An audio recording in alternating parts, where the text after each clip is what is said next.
أعوذ بالله من الشيطان الرجيم.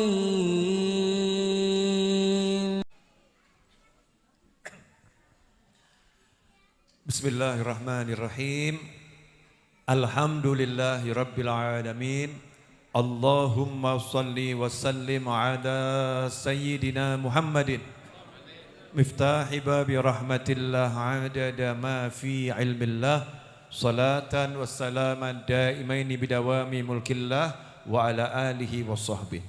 Allahumma salli ala sayyidina Muhammadin salatan taftahu biha lana futuhal arifin wa tufaqihuna biha fid din wa ala alihi wa sahbihi. Assalamualaikum warahmatullahi wabarakatuh. Alhamdulillah, Allah beri kita kekuatan untuk tetap dalam kebaikan dan semoga selamanya Allah beri kita kekuatan dalam kebaikan sampai akhir usia kelak meninggal dengan husnul khatimah. Amin Allahumma amin.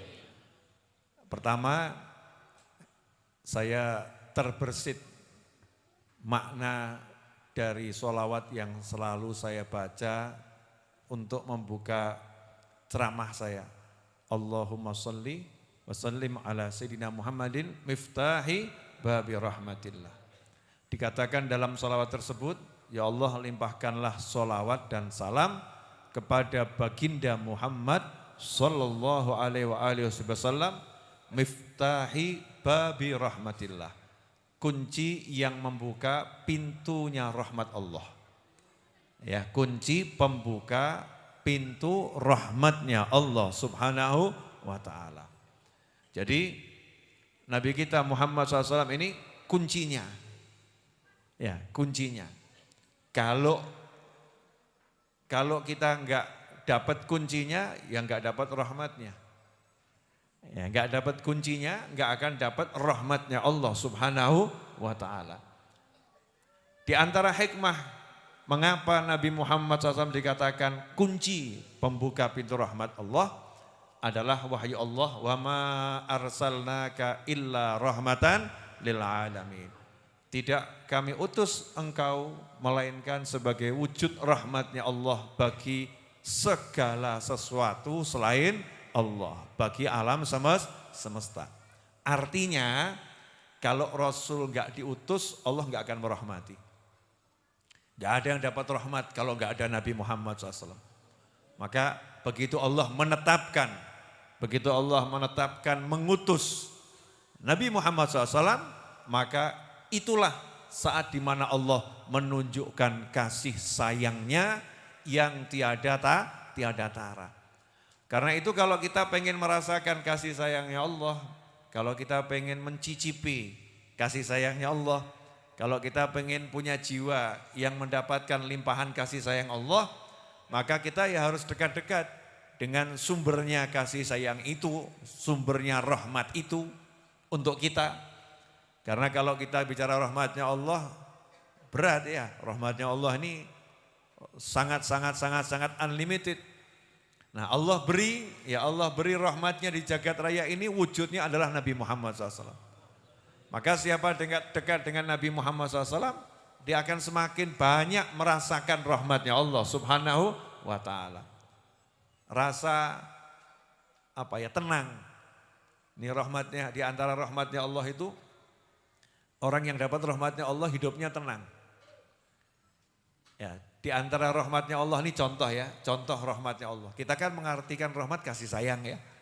Tapi kasih sayang itu seperti apa itu yang dimaksud? Kalau ada orang meninggal dunia, biasanya itu suasana duka berlangsung lama atau sebentar? Biasanya berlangsung sebentar, enggak lama. Bahkan jenazah dimakamkan, balik ke rumah sudah bisa ketawa. Itu termasuk rahmatnya Allah. Karena kalau enggak dihilangkan tuh rasa duka, manusia enggak akan bisa hidup di muka bumi ini. Enggak bisa. Maka Allah kasih dalam hatinya lupa. Ya, lupa tentang tadi yang dimakamkan, lupa tentang tadi yang wafat. Lupa yang semacam itu bukan kekurangan, memang itu proses Allah merahmati hambanya. Maka seseorang yang dapat rahmatnya Allah, hidupnya penuh ujian nggak akan terasa. Ya nggak akan terasa. Nah kalau kita suka merasakan ujian berarti kita kurang rahmat. Orang yang dikit-dikit mengeluhkan keadaannya, dikit-dikit dia berkeluh kesah. Dikit-dikit ngomong yang encok lah, yang kesleo lah, yang mumet lah. Jadi tiap hari nggak ada badannya yang benar. Betul? Tapi Masya Allah, semoga Allah panjangkan usia ibu saya dalam ketaatan dan kesehatan dan kebahagiaan. Ibu saya itu jempolnya ya sakit, Tapi yang nggak pernah dirasakan. Jalan ke sana, jalan ke sini, pengajian sana, pengajian sini. Kok nggak bisa ngerasakan jempolnya yang sakit? Padahal sakit tuh jempolnya. Kenapa? Dikasih rahmat banyak sama Allah Ta'ala. Ya, wadah di sini yang nggak punya duit, teman saya ini, di depan saya ini, Aldi ini yang nggak punya duit. Abdurrahman ini yang nggak punya duit. Zid ini nggak punya duit, apalagi Gus Kafa. Masya Allah. Iya, nggak punya duit. Ada yang hutangnya banyak, contoh Habib Novel Aridrus. Ya hutangnya banyak. Tapi alhamdulillah gak kroso, bukan gak mau ngerasakan loh ya. Wono wong ki duwe hutang tapi gak gelem bayar. Wah aku gak kroso kok itu ya. Itu bukan gak kroso tapi dablek. Nah itu naudzubillah min dzalik. Ini enggak tahu dia enggak punya duit, tahu dia punya hutang, tahu. Tapi enggak jadi beban di hatinya. Enteng saja. Kenapa? Karena dikasih guyuran rahmat oleh Allah Subhanahu wa Ta'ala. Badannya sakit, kanker stadium 4. Ya, kanker stadium 4. Dan orangnya ada di sini, hadir majelis. Gak keroso kankernya. Kantong kering yang gak keroso. Jasadnya yang kena kanker beneran, yang gak keroso. Kenapa seperti itu? Karena diguyur rahmat. Nah guyuran rahmat ini yang sekarang banyak orang gak bisa ngerasakan. Jauh dari rahmat. Naudzubillah min dzalik. Iya, jauh dari rahmat. Punya duit banyak kalau cik sambat. Iya, punya uang banyak masih keluh kesah. Punya pasangan hidup menyenangkan masih keluh kesah. Punya anak lucu-lucu masih keluh kesah. Punya badan itu semua sehat, yang sakit cuman telinganya masih keluh kesah. Ya masih keluh kesah, dibuat terasa betul sakitnya telinga, tapi nggak bisa merasakan nikmatnya, sehatnya mata dan lain sebagainya. Yang semacam ini kenapa? Itu kurang rahmat. Ya kurang rahmat. Kenapa kurang rahmat? Karena jauh dari Nabi Muhammad SAW. Jauh dari Rasulullah. Berarti kurang sholawat. Ya kurang sholawat. Kurang kenal Nabi Muhammad SAW. Makanya tadi penutupnya maulid saya, walaupun suara saya ya welek gitu ya. Suara saya jelek, apalagi Ustadz Iis lebih jelek dari saya. Ya lebih jelek dari saya, versi subjektif Habib Novel. Tapi kalau versi subjektifnya pemirsa, ya aduh Beb, enak Ustadz Iis dibanding Habib Novel. Kan saya harus pede dengan suara saya, walaupun jelek tak syukuri gitu loh ya. Walaupun jelek saya syukuri, alhamdulillah gitu. Saya bawakan syairnya Habib Ali Hamzi. Yakadu min syiddatis wa kifu adiyatir ilal habibilladzi hubbuh sakan fid dhamir. Itu kalau pakai rebana. Ya kalau pakai rebana. Lagunya banyak itu. Itu bisa Tohal Bashir juga bisa. Hampir-hampir karena rasa rindu yang sangat kuat kepada Nabi Muhammad SAW, fuadi yatir, hampir saja ruhku terbang untuk segera bertemu dengan Nabi Muhammad SAW. Kangen gitu ya. Pengen loh punya rasa kangen sama Rasulullah. Dengar nyebut kata kangen terus merinding gitu ya. Kan enak itu ya. Ya terus pengen. Lah kamu mau ngapain? Kangen Rasul gimana? Ya angel diterangno, menerangkan rasa kangen sama Nabi sama orang yang gak kangen sama Nabi, piye carane? Kamu bilang aku kangen dia gitu. Ya kalau kamu kangen sama seseorang, saya mungkin ya rada bingung. Dia mbok kangen nih. Rasanya seperti apa gitu. Kamu kangen dia rasanya seperti apa. Ini kangen dengan Nabi Muhammad SAW. Ya kangen dengan Rasulullah SAW. Pengen lihat, pengen disayang, pengen dengar, pengen deket, dan lain sebagainya. Orang yang dekat dengan Nabi Muhammad SAW, itu nanti hatinya diguyur rahmat. Makanya pada kesempatan pagi hari ini saya mau sampaikan kepada seluruh pemirsa dimanapun antum berada. Tinggalkan hal-hal yang membuat kita jauh dari Nabi Muhammad SAW. Gunjing orang, ngomongkan jeleknya orang. Kadang kita ini dibawa sama setan, urip ngomongnya elek wong terus. Contoh, boleh ngasih contoh? Itu ya, orang itu cerai. Kenapa? Ayat kayak wedoknya kayak ngono modelnya. Masya Allah. Iki lambe capopo. Ini lidah kita kalau begini ini sudah ada orang kena musibah, kita ngomentari jelek. Ngomongkan elek. Ngomong sing elek, elek. Naudzubillah min dzalik. Itu langsung klik rahmat nyingkir itu hilang. Walaupun di sampingmu ada orang namanya Pak Rahmat. Rahmatnya akan nyingkir itu. Rahmatnya akan nyingkir. Man la yarham la yurham. Begitu kata Nabi Muhammad SAW. Aturan dari Allah Ta'ala. Man la yarham. Siapa yang tidak nyayangi tidak mungkin disayangi. Kalau kita sayang sama orang kena musibah gak mungkin ngomongkan jeleknya. Gak mungkin. Orang sayang itu mesti ngomong ke sing apik. Ya, aibnya ditutup, salahnya dimaafkan. Ini namanya sayang.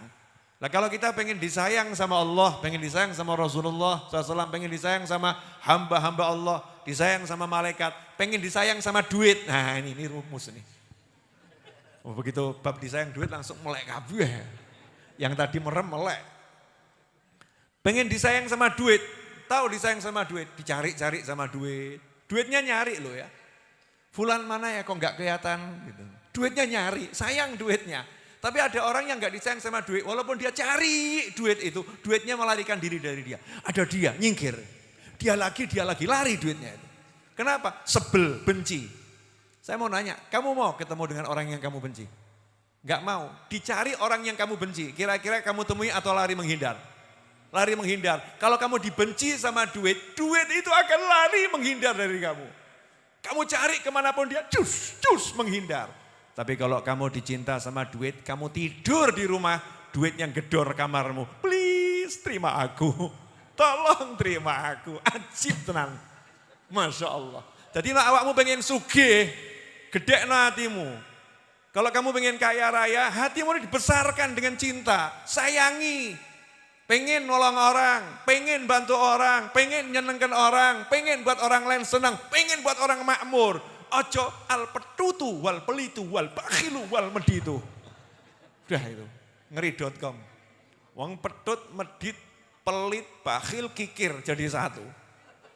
Terus minta dicari duit. Ada orang nanya sama kiai, "Yai, saya tuh heran sama jenengan. Jenengan tuh kok duduk santai duit marani ya?" Jawaban yang kiainya santai. Hatiku ra kaya hatimu. Jawaban ustadznya santai, hatiku ra kaya hatimu. Lu pripun toh Yai? Loh bukan saya menjelekkan hatimu, enggak. Tapi kamu mau belajar kan? Mau belajar. Jadikan hatimu minimal mirip hati saya. Lah pripun? Dit sak miliar, mbek dit sak rupiah podo. Ayo, isora. Gimana? Bisa enggak? Walah, sak miliar mbek sak rupiah. 100.000 mbok 10.000 loh. 110. Kesian 10.000 itu dinistakan sama 100.000. Bukan gara-gara 10.000-nya dan 100.000-nya, orangnya. Dia lihat 10.000 itu kecil, lihat 100.000 besar. Yang 10.000 disingkirkan, 100.000 dimuliakan. Tapi buat orang-orang soleh, 1, 0 sama berapapun sama. Duit kegeletak noroknya, gak ngurus. Ya kenapa? Al-fulusu al-teleu. Duit itu hanyalah kotoran. Hanyalah kotoran. Maka jangan pernah diletakkan di dalam hati. Ditaruh di luar. Itu ilmunya para wali. Sing bogole apa toh? Yang kamu cari itu tidak lebih hebat dari 11 sayap nyamuk. Sayap nyamuk, kamu mau ditempeli nyamuk? Mau? Mau. Dunia dan segala isinya loh. La ta'dilu janaha ba'udhah. Gak setara dengan 11 sayap nyamuk. Makanya orang-orang soleh nyantai bab urusan duit. Seneng no atimu, rahmat sayang. Pasti dicari sama dunia itu. Gak usah ruwet. Donyone golei, moro. Please, terima aku. Sama nunduk-nunduk, ngerayu bahkan dunianya. Dunianya ngemis ngerayu, tolong terima aku. Pernah kamu jadi lelaki yang lagi merayu perempuan pengen diterima cintanya tapi ditolak? Ada itu yang lagi begitu. Namanya patah hati, kan begitu ya. Ada enggak oknum-oknum patah hati? Banyak.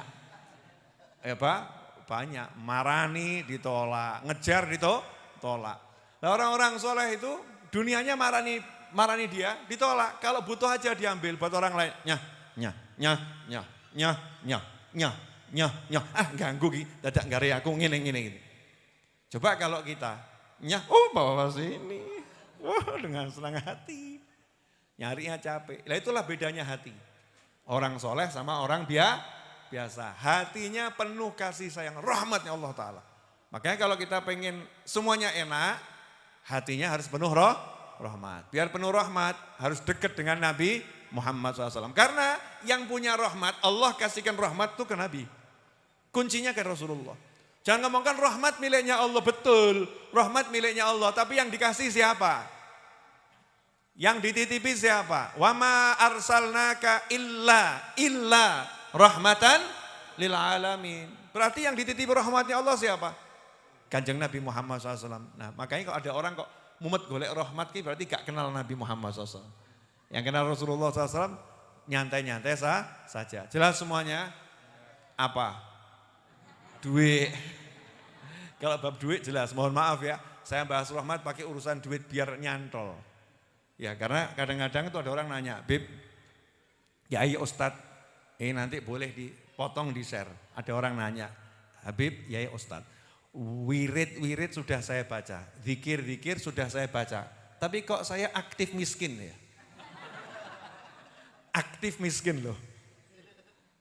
Apa salah saya? Apa salah saya? Coba cek. Ya coba cek. Kedekatanmu dengan Kanjeng Nabi Muhammad SAW itu seberapa? Termasuk kedekatan dengan Rasulullah adalah cinta pada sahabatnya, cinta sama keluarganya. Jadi kalau enggak cinta sama sahabat Nabi, enggak cinta sama Nabi, dijamin jauh dari Nabi Muhammad SAW. Karena itulah Sayyidina Abu Bakar As-Siddiq radhiyallahu anhu, beliau mengatakan, ya, aku akan mendekat kepada Allah dengan cara berbuat baik kepada keluarga Nabi Muhammad SAW. Kenapa? Ngerti kuncinya. Yang ngerti kuncinya. Nah kalau kita sudah banyak sholawat, banyak niru akhlaknya Nabi Muhammad SAW, ya insya Allah itu rahmat akan diguyur. Kalau rahmat sudah diguyur, Masya Allah, namanya apa? Disayang. Orang disayang itu enak enggak? Enak. Kalau jatuh diapakan? Ditilii. Ada orang disayang jatuh, diparani, ditilii, dilus-lus, ditinggali. Nyah. Betul? Itu orang yang jatuh kalau disayang. Tapi kalau jatuh enggak disayang, syukur. Kurang banter tibone. Kok jek urip ya? Itu jatuh enggak disayang. Kalau jatuh disayang, kesenggol dikit saja, kesiannya. Kepleset dia itu, kakinya tergores aja tuh, wah ngomongnya lebih gitu ya. Kenapa? Karena sayang. Nah bayangkan tuh bagaimana orang yang disayang oleh Allah Subhanahu Wa Taala. Makanya itulah yang harus kita lakukan. Nah sekaligus saya mau minta tolong boleh? Ya. Kemarin sore saya minta tolong ibu-ibu doa itu alhamdulillah kabul. Jadi maghrib kemarin visa saya sudah turun. Alhamdulillah. Tapi mangkat apa ora gak ono sing ngeruh. Jangan percaya sama visa, percaya sama Allah Subhanahu wa taala. Dia doakan saya dan rombongan bisa sampai ke Madinah, sampai ke Mekah Al-Mukarramah dan bisa kembali ke Majelis Ar-Raudhah. Sehat, selamat, enggak repot. Terus disangoni sama Allah dengan sangu-sangu batiniah dan lahiriah. Ya, Semua serba mudah, semua serba enak. Duduk dimanapun dicintai. Berada dimanapun disayang.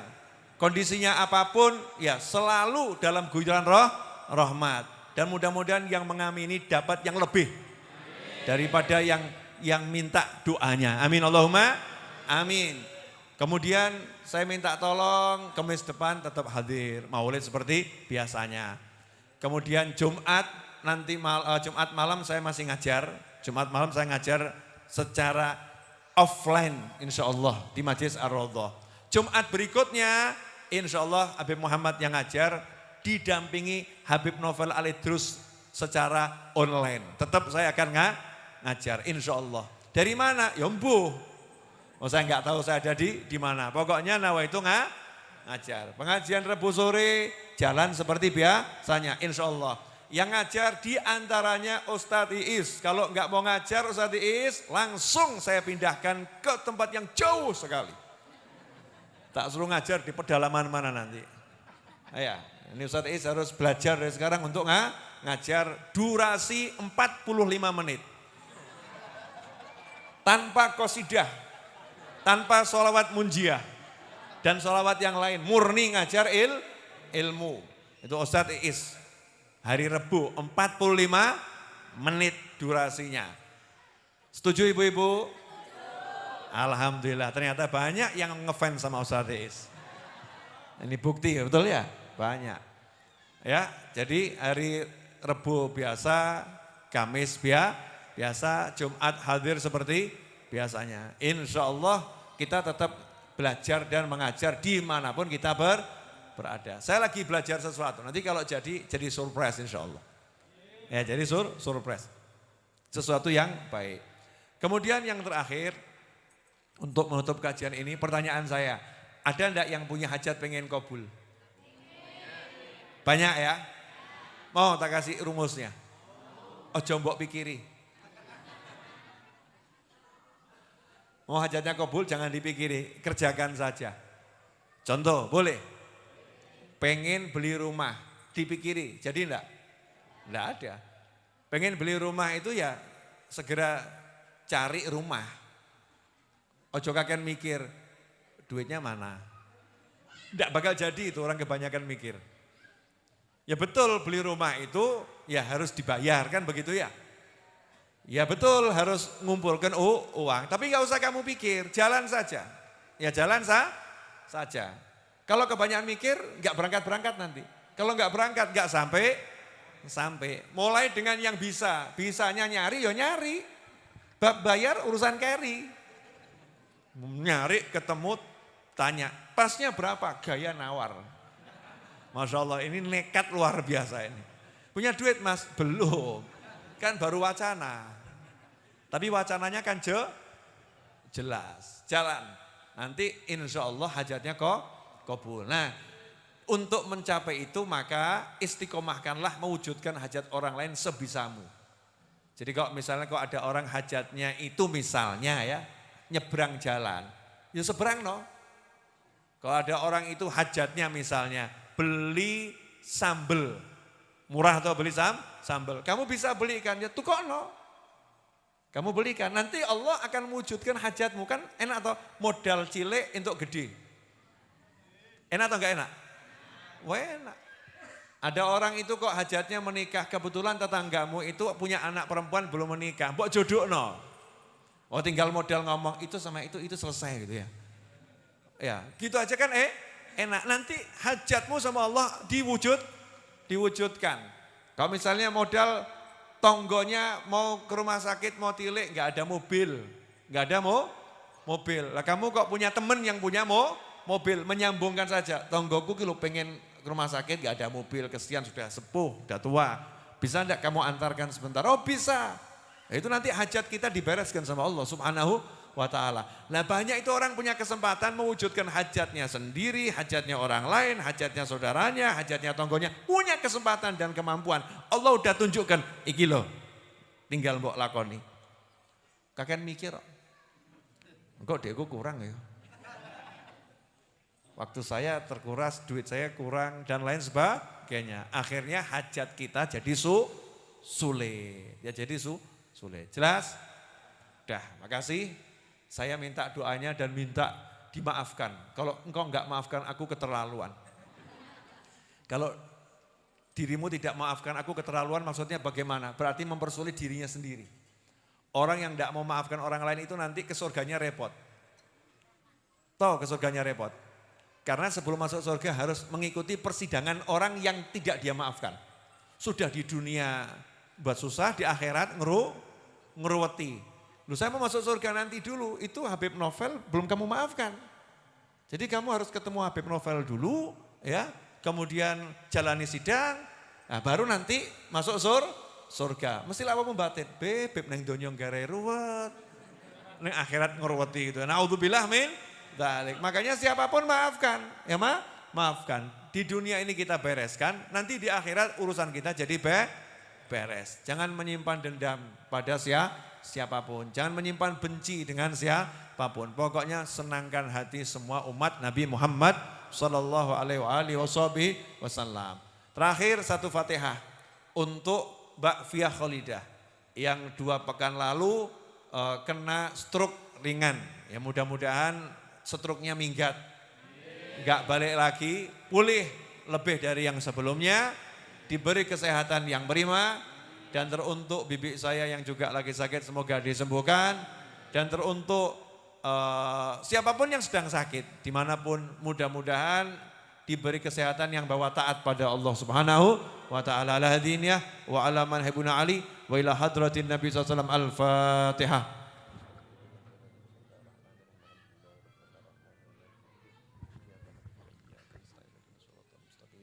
Suratal ladzina an'amta 'alaihim ghairil maghdubi 'alaihim waladdallin.